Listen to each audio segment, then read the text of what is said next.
اس نے زکوی کو بڑی غور سے دیکھا۔ زکوی باہر نکل گئی۔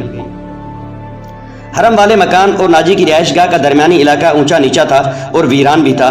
زکوی حرم سے نکلی تو ناجی کی رہائش گاہ کی طرف جانے کی بجائے بہت تیز تیز دوسری سمت چل پڑی۔ ادھر ایک پگڈنڈی تھی، لیکن زکوی اس سے ذرا دور ہٹ کر جا رہی تھی۔ اس سے 15-20 قدم پیچھے ایک سیاہ سایہ چلا جا رہا تھا۔ وہ کوئی انسان ہی ہو سکتا تھا، مگر سر سے پاؤں تلک ایک لبادے میں لپٹا ہونے کی وجہ سے وہ سیاہ بھوت لگتا تھا۔ زکوی کی رفتار تیز ہوئی تو اس بھوت نے بھی اپنی رفتار اس سے بھی زیادہ تیز کر دی۔ آگے گھنی جھاڑیاں تھی، زکوی ان میں روپوش ہو گئی۔ سیاہ بھوت بھی جھاڑیوں میں غائب ہو گیا۔ وہاں سے کوئی 250-300 گز آگے صلاح الدین ایوبی کی رہائش گاہ تھی، جس کے ارد گرد فوج کے اعلیٰ رتبوں کے افراد رہتے تھے۔ زکوی کا رخ ادھر ہی تھا۔ وہ گھنی جھاڑیوں میں سے نکلی ہی تھی کہ بائیں طرف سے سیاہ بھوت اٹھا۔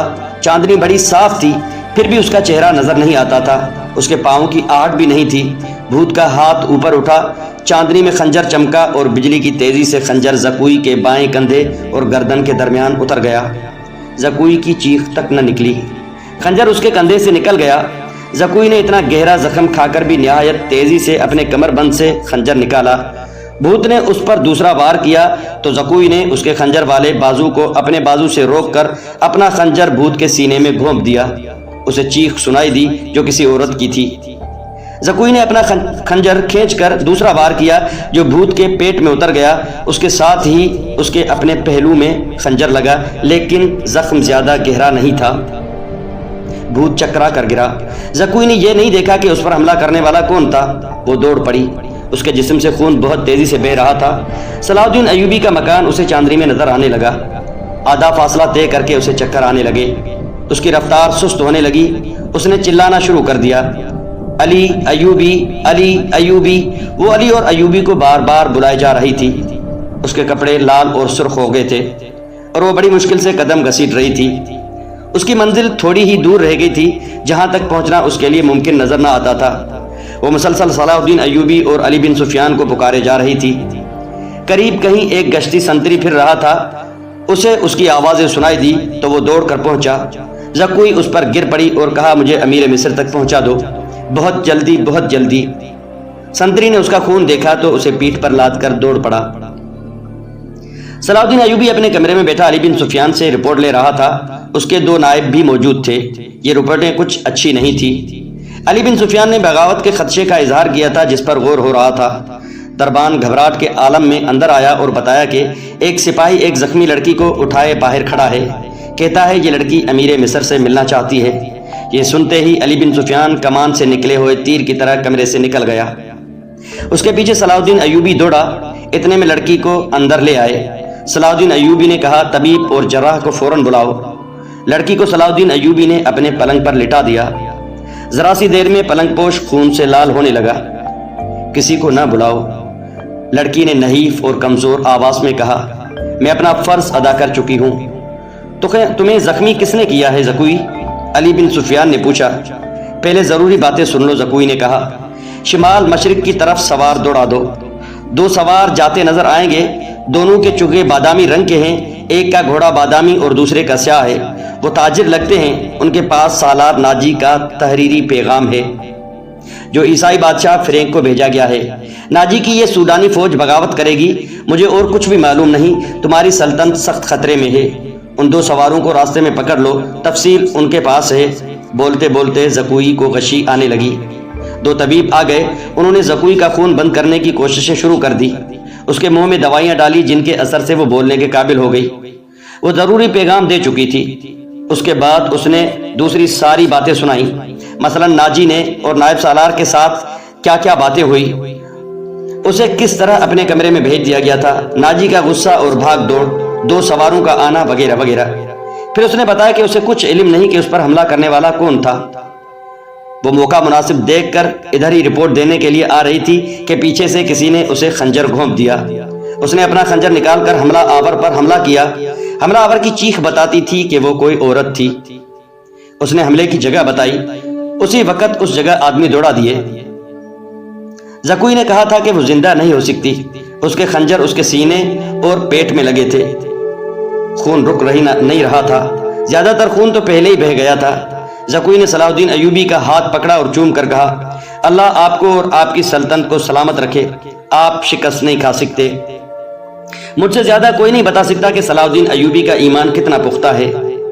پھر اس نے علی بن سفیان سے کہا، میں نے کوتاہی تو نہیں کی، آپ نے جو فرض مجھے سونپا تھا میں نے پورا کر دیا ہے، تم نے اس سے بھی زیادہ پورا کیا ہے۔ علی بن سفیان نے اسے کہا، میرے تو وہم گمان میں بھی نہ تھا کہ ناجی اس حد تک خطرناک کارروائی کرے گا اور تمہیں اپنی جان دینی پڑے گی۔ میں نے تمہیں صرف مخبری کے لیے وہاں بھیجا تھا، کاش میں مسلمان ہوتی۔ زکوی نے کہا، اس کے آنسو نکل گئے۔ اس نے کہا، میرے اس کام کا جو بھی معاوضہ دینا ہے وہ میرے اندھے باپ اور سدا بیمار ماں کو دے دینا، ان کی معذوری نے مجھے 12 سال کی عمر میں رقاصہ بنا دیا تھا۔ زکوی کا سر ایک طرف ڈھلک گیا، آنکھیں آدھی کھلی رہ گئیں اور ہونٹ اس طرح نیم واہ جیسے مسکرا رہی ہو۔ طبیب نے نبض پر ہاتھ رکھا اور صلاح الدین ایوبی کی طرف دیکھ کر سر کو ہلایا۔ زکوی کی روح اس کے زخمی جسم سے آزاد ہو گئی تھی۔ صلاح الدین ایوبی نے کہا، یہ کسی بھی مذہب کی تھی، اسے پورے اعزاز کے ساتھ دفن کرو، اس نے اسلام کے لیے جان قربان کی ہے، یہ ہمیں دھوکہ بھی دے سکتی تھی۔ دربان نے بتایا کہ باہر ایک عورت کی لاش آئی ہے، جا کر دیکھا وہ ایک ادھیڑ عمر عورت کی لاش تھی، جائے وقوع سے 2 خنجر ملے تھے۔ اس عورت کو کوئی نہیں پہچانتا تھا، یہ ناجی کے حرم کی ملازمہ تھی جس نے انعام کی لالچ میں زکوی پر قاتلانہ حملہ کیا تھا۔ رات کو ہی زکوی کو فوجی اعزاز کے ساتھ دفن کر دیا گیا اور ملازمہ کی لاش کو گڑھا کھود کر دفنا دیا گیا۔ دونوں کو خفیہ طریقے سے دفنایا گیا تھا۔ انہیں جب دفنایا جا رہا تھا، صلاح الدین ایوبی نے نہایت اعلیٰ نسل کے 8 جوان گھوڑے منگوائے اور 8 سوار منتخب کر کے انہیں علی بن سفیان کی کمان میں ناجی کے ان آدمیوں کے پیچھے دوڑا دیا جو ناجی کا پیغام لے کر جا رہے تھے۔ زکوی کون تھی؟ منتظر رہیے گا، انشاءاللہ العزیز اگلی قسط میں بیان کیا جائے گا۔ السلام علیکم ورحمۃ اللہ۔